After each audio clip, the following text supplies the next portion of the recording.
Welcome back to Mud and Rest Workshop. Today we're going to be working on our 2021 382 FLRB by North Point, or Jayco.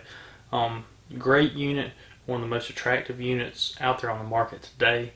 One of the things that is so attractive about it is the front living area with this television divider that has televisions on both sides. Unfortunately, with it rising up out of the countertop, one of the downsides of this unit is that they have a tendency to pull the HDMI cable out of the living room unit. That's what we're going to be fixing today. It's a very common thing on Jaycos, especially on this unit that has the TV riser. Today we're going to be fixing it. Unfortunately, the only way to access the living room television is by removing the kitchen television. That's what we're going to be doing today. So stay tuned. We're going to get started here in just a minute. Alright, you're going to have two brackets that go behind the television. You can see the screws there.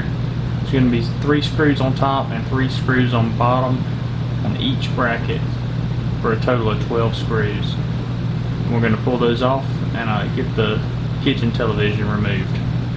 Once you have the kitchen television removed, you can see it gives you access to the 4 bolts that are holding the living room television on. You might get lucky and be able to access your HDMI cables or any other cables depending on your television model.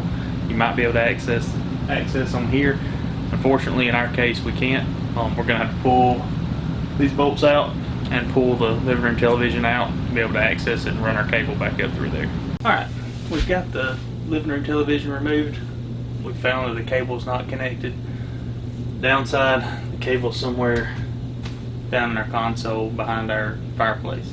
So the next step, now that we got the television out, remove the fireplace so we can access our cables, get everything pulled back up and get it where it needs to be and secure it off this time. So to remove the fireplace, you got a total of 6 screws.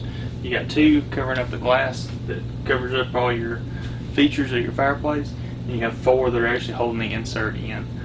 Pretty simple removal. Phillips head or square bit. Recommend square bit. It doesn't strip out nearly as bad, but it's pretty simple, pretty easy to remove, pretty quick. Alright, now that we've got our fireplace out, you can see that we've got access to pretty much everything associated with our television. From our coax cables, our HDMI cables, wiring, providing power, some wiring going down through the floor, also the motors that actually and the framework that do the lift mechanism to lift it out of the console.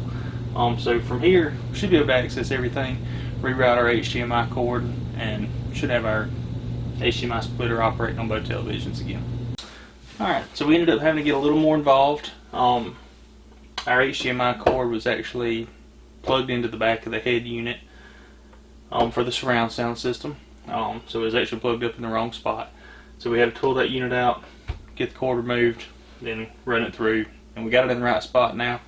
It was just 4 extra bolts. It looks like a disaster. Don't let it scare you.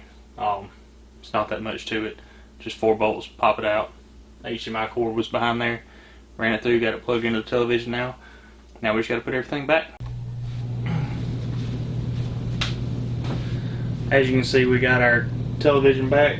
We're hooked up to a Roku stick. That's what we use when we're on the road as well as at home. But you can see it's working. We got it connected back up. Sound works great. Picture looks good. We're going to go through and get everything else set up and get ready for our trip back to the beach. Be sure to like and subscribe if you want to follow us for more tips, more videos around our our fifth wheel, our tow vehicle. Do a lot of work on those from time to time, and like to share with you guys, the things that we do to make life a little bit easier and make improvements on these, on these units, because you got to personalize them, and that's, at the end of the day, it's a house on wheels going up and down the interstate. So stuff's going to happen. So like and subscribe if you like the content. We'd love to bring more stuff to you. Thanks for watching today.